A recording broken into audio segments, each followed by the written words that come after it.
This is the moment you've all been waiting for. This is the moment. The Be Well Now podcast.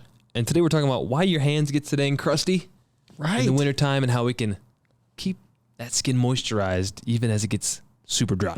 If you don't have your health, what do you have? You are a functional medicine doctor. Join us as we blend modern and ancient wisdoms to be well now. Are you trying to keep the dryness out? I'm trying to Or the moisture in? Well, that's a great question. That's a question for you, Dr. Ron Dummar. Okay. Yeah. I'm Nick. I'm the curious patient. And, I get really dry hands because I hand wash my dishes. Okay, yeah. I don't use the gloves. And I'm like, man, what am I doing here? I'm doing the natural things, but I'm like... You got your favorite brand of dish soap? Full of parabens and all kinds of horrible things. Plastics and Yeah. And so what I really want to talk to you about is like, how can I, if you're listening to this podcast, you like things natural, you want to be healthy, you want to be well, live in the present and be here and be well. We all do. It's the goal of the podcast. But it sounds like it's more than just a moisturizer. Like, what can we do into the winter months as our skin gets dry? Yeah, really what we're looking for is to do more than just slather things over our skin.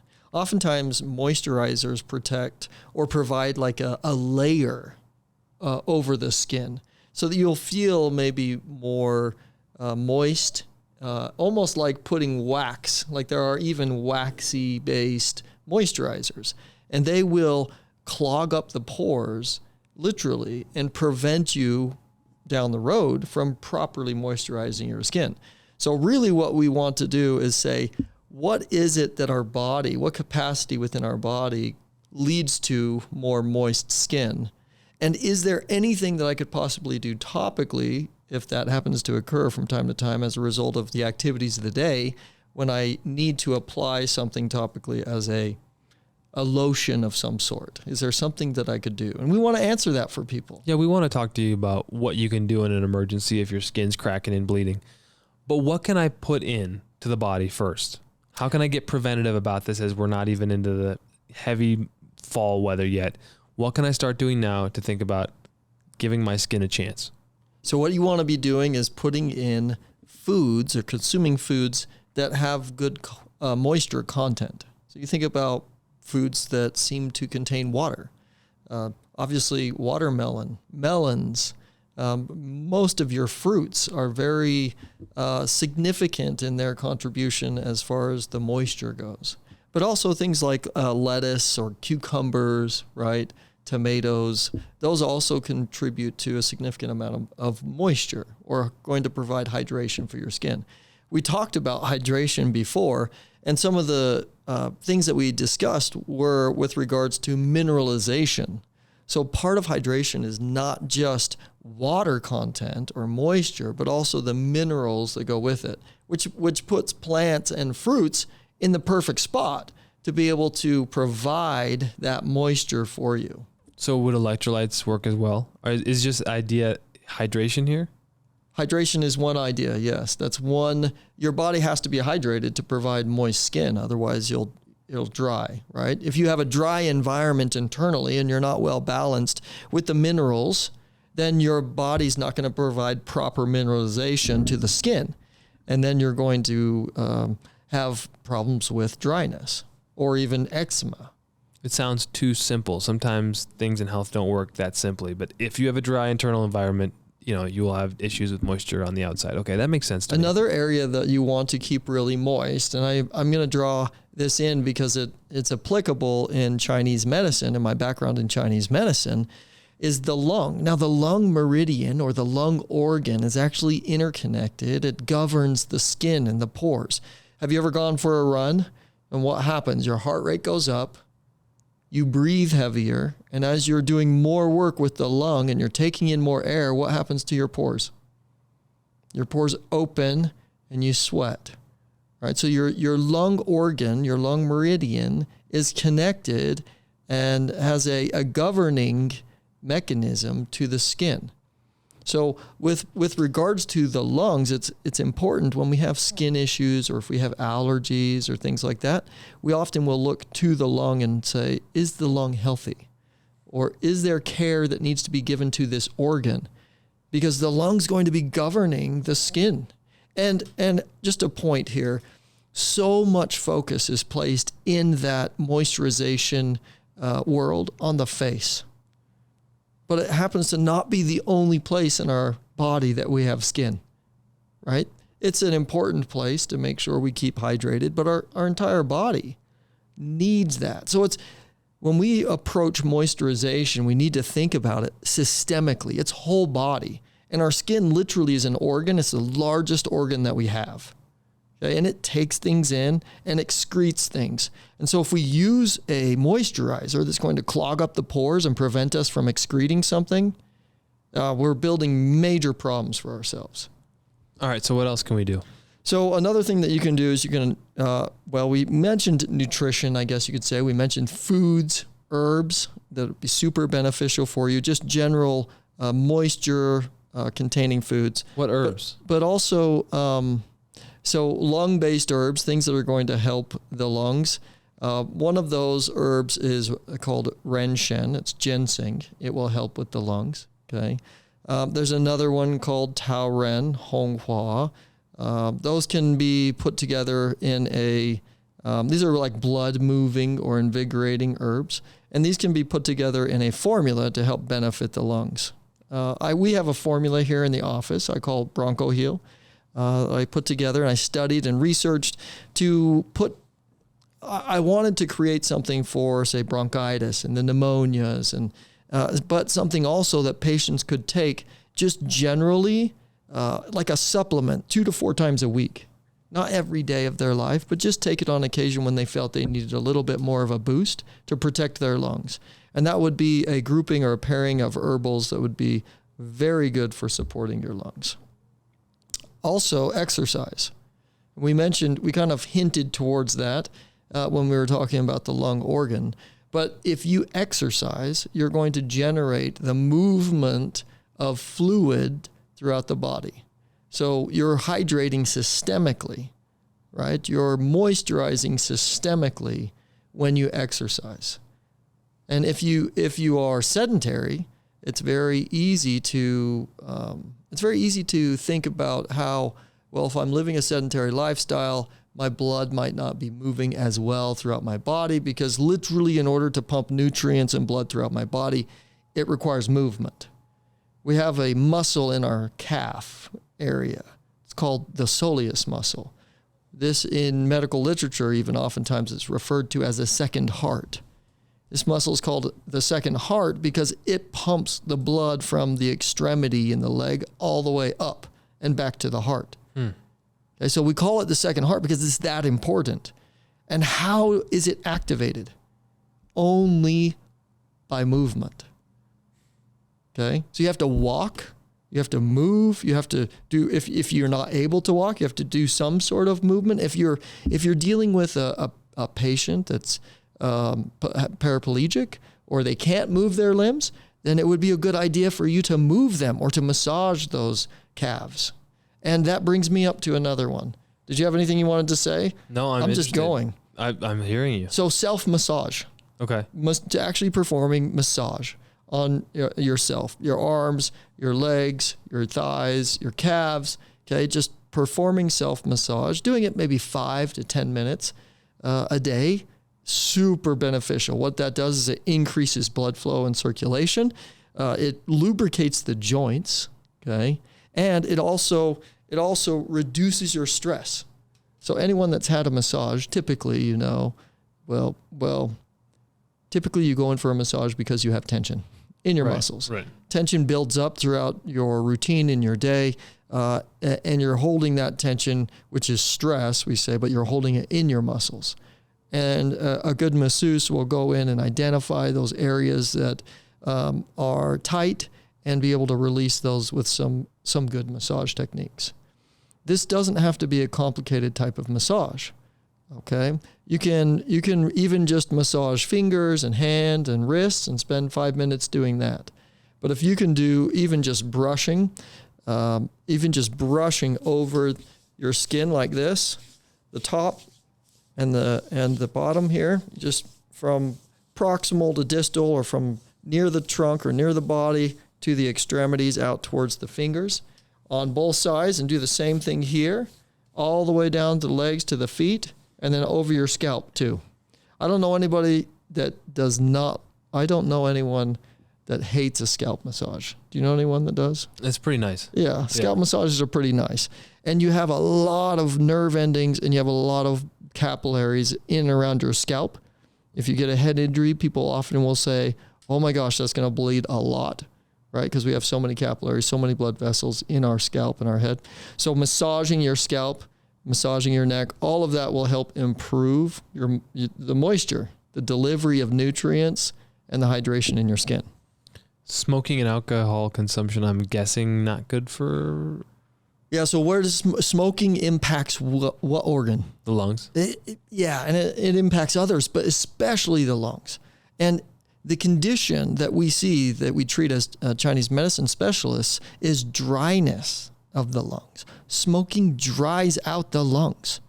And if lungs are meant to govern the skin, and they're becoming themselves dry, that's a problem. So how do you moisturize the lungs? Bronchio heal? So Bronchio heal, choice herbs, it's nutrition, the internal medicine. Some people like to do even nebulizers. You can nebulize like mint or melaleuca, different oils that can be beneficial to the lungs. Sometimes even doing things like clove or orange oil can be beneficial as well. But I would just stick to getting your nutrients through your food. That's really the best way to help your lungs. Okay. Obviously, we do breathing treatments for people if they need ozone or if they need to improve the health of the lungs. If they have allergies, certain patients will put them on specific treatment methods. But our goal as a clinic is always to get patients back to a place where their main source of medicine is food. Right? And yes, we live in a day and age where the argument can be had that we have farmed and overutilized the same lots, right? The same fields time and time again, to where the nutrients have been completely depleted. Right. You assume that there aren't enough nutrients in food anymore. That's what you constantly hear. Yeah, people are saying that. Okay, so what do? That's when a supplement comes in. And so our supplements are meant to literally fortify our body due to the deficit of nutrients we receive in food. It's not meant to be our food. It's not meant to replace our food. We're still meant and designed to get food from the ground. That's where we get it. And people, there's a very popular thing out now. I call it popular. It's common is what I should say. Very common to hear people say that they have a mutation, a gene defect, or a methylation defect. Okay, they have a SNP. There's a variety of different ways of referring to it. Okay, but essentially this is an enzyme that they're deficient in, and the way to help those people is to give them methyl factors. Well, a methyl factor is a carbon attached to two hydrogen. That is the organic chemistry definition of a methyl factor.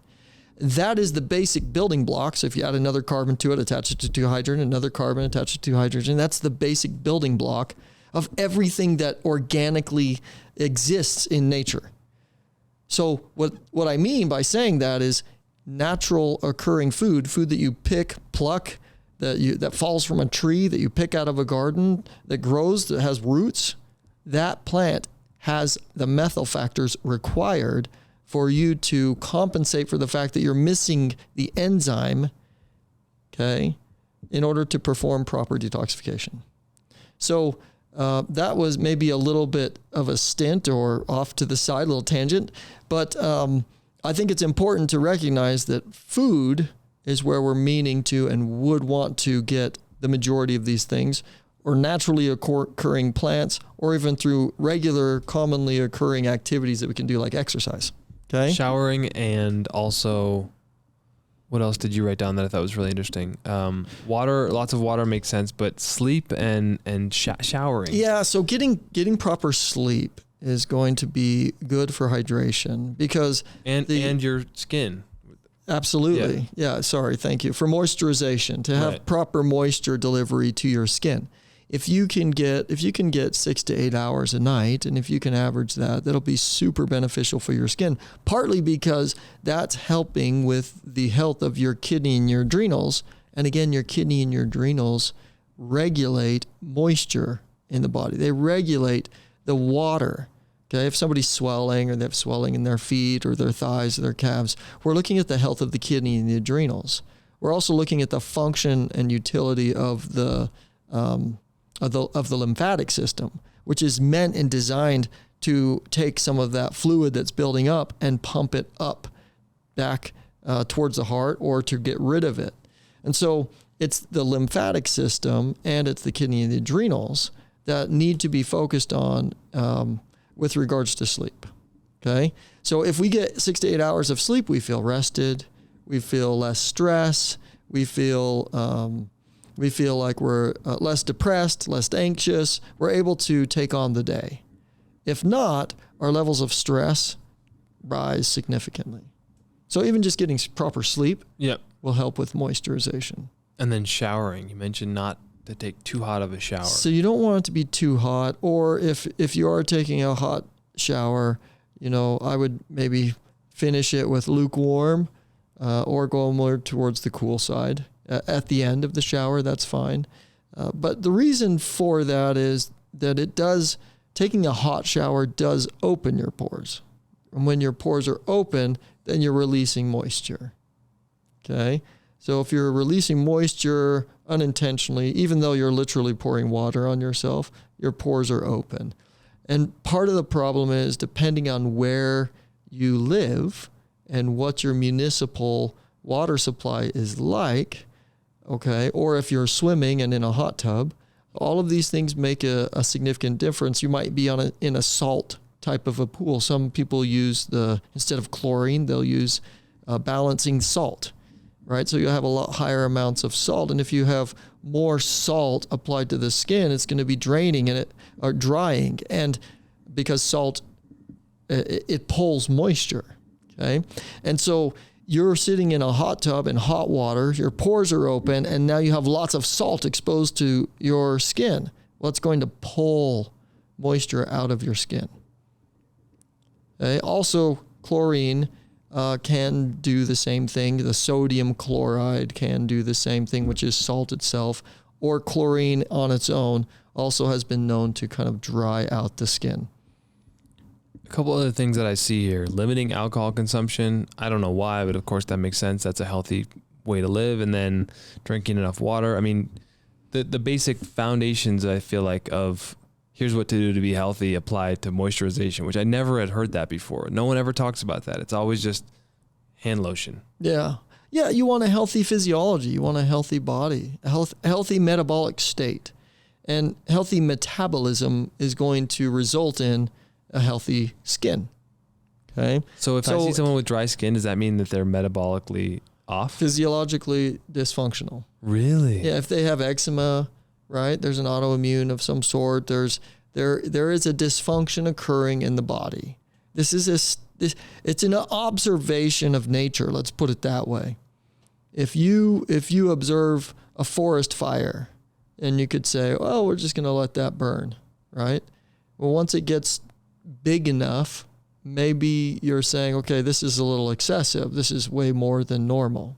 Okay, and so that would be the point. Our forest fire would be cracked dryness, redness, maybe in the arms, in the creases or the joints, areas of the hands and elbows. But yeah, when you see something displaying on the skin, it is a sign of a dysfunction internally. So I just have like a little bit of dryness on my elbows and right in the thumb area. So I just...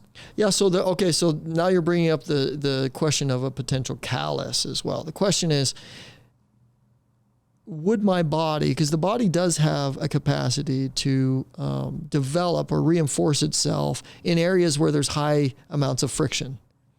Okay, so you'll often see people who weight lift. They'll have little calluses by at the base of their fingers, right, in their hand, and that's a callus from repeated use. Okay, would we look at that and say, "Oh, you have calluses, you have a physiological problem"? No, I would say that is more of an external cause for their for the skin that you're seeing harden. Okay, so obviously, if somebody is moving their elbow over a certain, or their forearm over like a hard surface repeatedly, it's going to build up a firm resistance to that over a period of time.